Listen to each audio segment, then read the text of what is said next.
तर आज आपण रॉयल इनफील्ड या बुलेट कंपनीचा लोगोची DST फाईल तयार करणार आहोत. तर सर्वात आधी आपण या फोटोची साईज सिलेक्ट करून घेऊयात. त्यानंतर ह्या डिझाईनला आपण लाल कलरचा वापर करून डिझाईन तयार करण्यासाठी सुरुवात करूयात व आपण आपले टूल्स वापरून हे डिझाईन तयार करणार आहोत. तर सगळ्यात अगोदर आपण रॉयल हे नाव तयार करून घेऊ आणि नंतर इनफील्ड हे नाव तयार करून घेऊ.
आता यानंतर आपण या नावाची पंचिंग करून घेणार आहोत, ज्यामुळे की मिशनला चालण्यासाठी एक वे भेटून जातो. तर सगळ्या अगोदर आपण पंचिंगचा टूल सिलेक्ट करून आपण सुरुवात करूयात.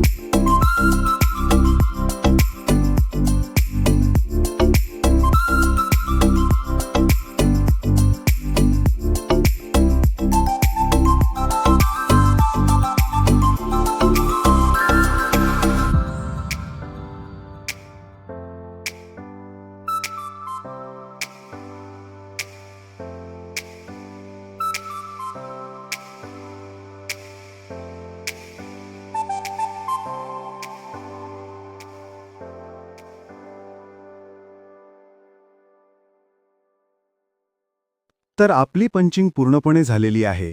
तर हे पाहू शकता, आपली DST फाईल तयार झाली आहे. आता आपण हे फाईल आपल्या फाईलमध्ये सेव्ह करून घेऊयात. त्यानंतर आपण ही फाईल पेनड्राईव्हमध्ये ट्रान्सफर करूयात. तर हा होता आपला फुल प्रोसिजर ऑफ कम्प्युटर एम्ब्रॉयडरीचा पार्ट 1, ज्यामध्ये आपण DST फाईल तयार केलेली आहे. आता आपण पार्ट 2 मध्ये ही डिझाईन मशीनमध्ये रन करून पाहणार आहोत. तर पार्ट 2 पाहण्यासाठी आपल्या चॅनलला सबस्क्राईब करा, लाईक करा, कमेंट करा आणि शेअर करा.